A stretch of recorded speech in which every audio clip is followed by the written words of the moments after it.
why. I was at the Modern Art Museum of Art in New York. I'm afraid I don't remember which one, unfortunately. But I was in this amazing room. You know, it had all these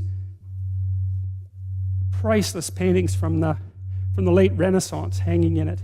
You know, each painting worth, who knows, $1 billion maybe. They're priceless paintings. So the room was, it's a shrine, and it was full of people from all over the world who were looking at these paintings. You think, well, what the hell are these people doing coming to this room looking at these paintings? Like, what are they up to? One of them was a painting of the Assumption of Mary, right? Brilliantly composed. And there was all these people looking at it. And I thought, what are they doing? They don't know what that means. Like, why are they looking at that painting? Why is it in this room? Why does it cost $1 billion? Why is that painting worth so much? And the answer to that is, well, we don't really know. Like, it happened. They're sacred objects in some sense, and we gaze at them in ignorance and wonder. And the reason for that is that the unknown shines through them at us and in partially articulated form. And so,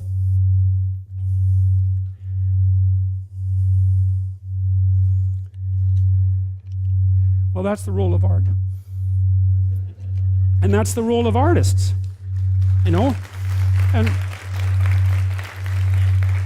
real artists are contending with the unknown, right? And they're possessed by it. They have a personality trait, openness, that makes them do that. They can't even help it.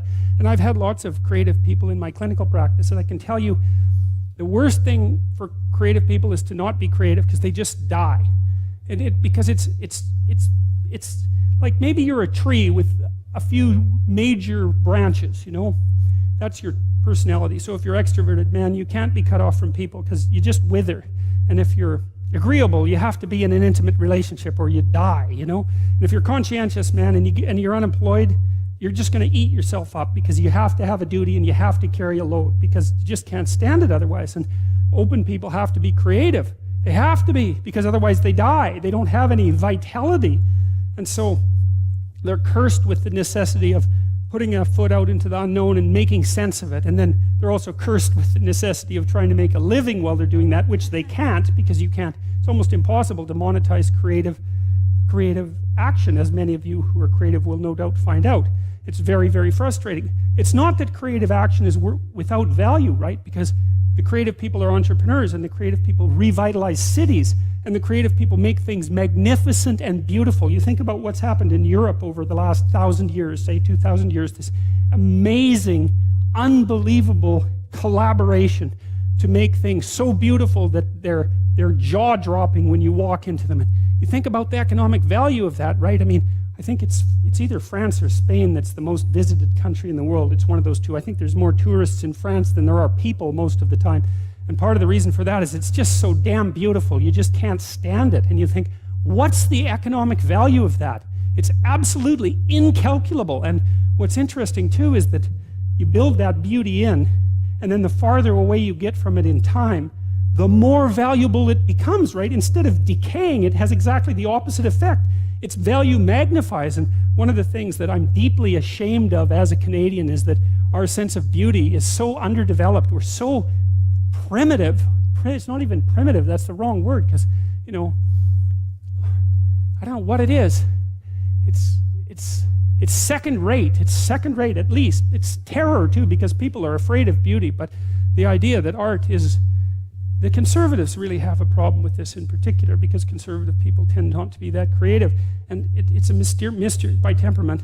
It's a mystery to me, because they should be concerned with economic development, and beauty is so unbelievably crucial to economic development that it just yells out at you, you know? So anyway, so that's what artists are doing. And so one of the things I would say is buy a damn piece of art, you know? Find one that really speaks to you, and buy a piece of art, because you invite that into your life, and it's a look out if you do it. If it's a real piece of art, because you'll also get a little introduction to the artist, and then that'll seep into your life, and that'll change things like mad. But it's unbelievably worth it, because it opens your eyes to the domain of the transcendent. That's the right way of thinking about it. A real piece of art is a window into the transcendent. That's what it is. And you need that in your life, because you're finite and limited and bounded, right, by your ignorance and your lack of knowing. And unless you can make a connection to the transcendent, then you don't have the strength to prevail.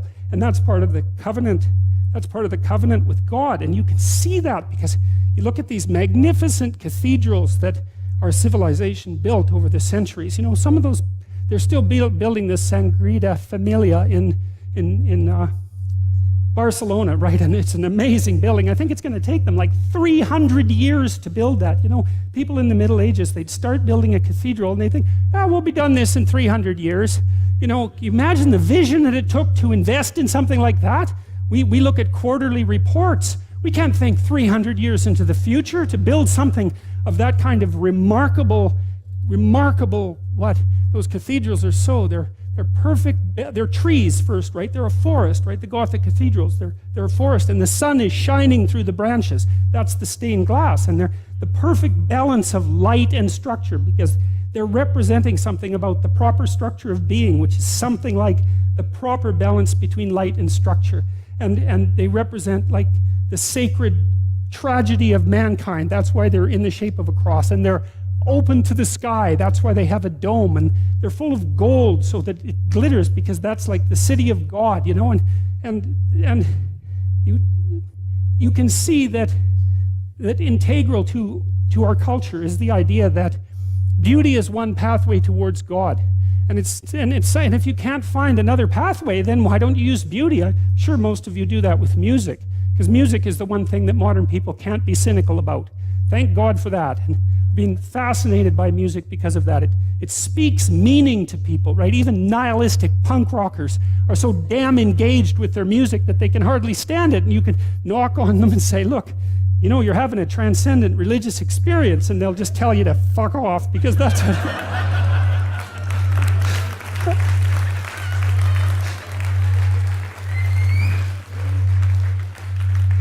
because that's what punk rockers have to do, but but that's still what's happening, you know. I mean, it's still what's happening. So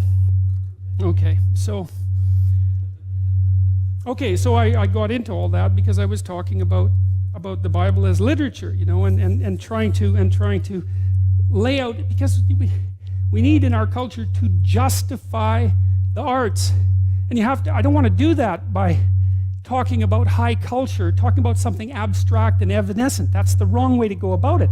This is vital. You know, like one of the things that's really interesting about the University of Toronto is that the one side of the campus where we are is beautiful, medieval cathedral, and the other side is god-awful factory. And you know, and the thing is, the attitude towards knowledge has paralleled that architectural transformation.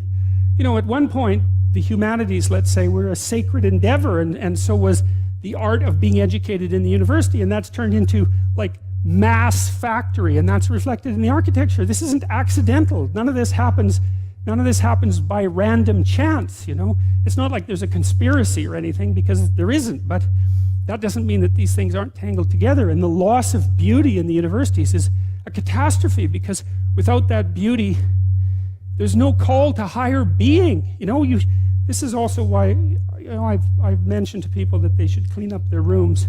That's become quite the internet meme. But I'm really serious about it, because it's really hard to do that. And I've been cleaning up my room, by the way, for about 4 months now, because my life was thrown into such a catastrophe, and also we were renovating. And so, but it isn't just that you clean it up, you also make it beautiful. And beauty, it's really hard to make something beautiful. And it's really worthwhile. And what's really cool is if you learn to make something beautiful, even one thing, if you can just make one thing in your life beautiful, then you've established a relationship with beauty. And then you can start to expand that relationship with beauty out into the world, like into other elements of your life. And that is so worthwhile. It's just incredibly, crazily worthwhile. And that's an invitation to the divine. You know, you have to be daring to do that. And people are terrified of it. People are terrified of color. They paint their walls beige. They're terrified of art. They buy some mass-produced thing because they don't want anybody laughing at them for their lack of taste. And they would get laughed at because they have no taste. But you have to, well, it's right, because what do you know, right? You have to develop it. And so you're going to stumble along and make mistakes to begin with.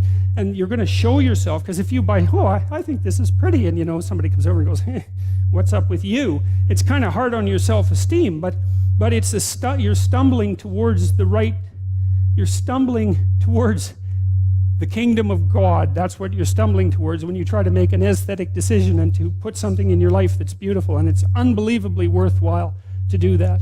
And you have to steer clear of the frauds and the con artists and all of that, and art is full of that, of course, because it's difficult to distinguish between the real thing and the fraud, but it's unbelievably worthwhile. And so back to literature. I'm telling you this partly because I've been thinking a lot about the humanities and the arts. And practically speaking, because I know that artistic types are also entrepreneurial types, they're the same personality types, and so it's very much worthwhile to make an economic and practical case for this sort of thing. You study literature and the humanities so that you can familiarize yourself with the wisdom of our civilization. Man, you should do that because people have been working on this thing for a long time and it's rich beyond comparison, so why wouldn't you do that? And you teach yourself to read, and you teach yourself to speak, and you teach yourself to think, and you teach yourself to communicate. And I can tell you, if you can read and think and communicate, you are absolutely 100% unstoppable. And that's another thing that's so interesting about the humanities education that's at the core of the university. It's like there's nothing more economically valuable than teaching people how to articulate themselves and communicate, because they can identify problems, they can formulate solutions, they can negotiate to consensus, they can negotiate on their own behalf or on the behalf of others. It's like there's absolutely no downside to it, except that there's responsibility that goes along with it. But it doesn't matter because there's no escape from responsibility. You can either take it voluntarily or you can take it involuntarily. Those are your options, but there aren't any other options. And so we need to understand the role of art and literature and stop thinking about it as an option. It's not an option. It's not an option. What is it said? Man does not live by bread alone. That's exactly right. We live by beauty. We live by literature. We live by art. And literally...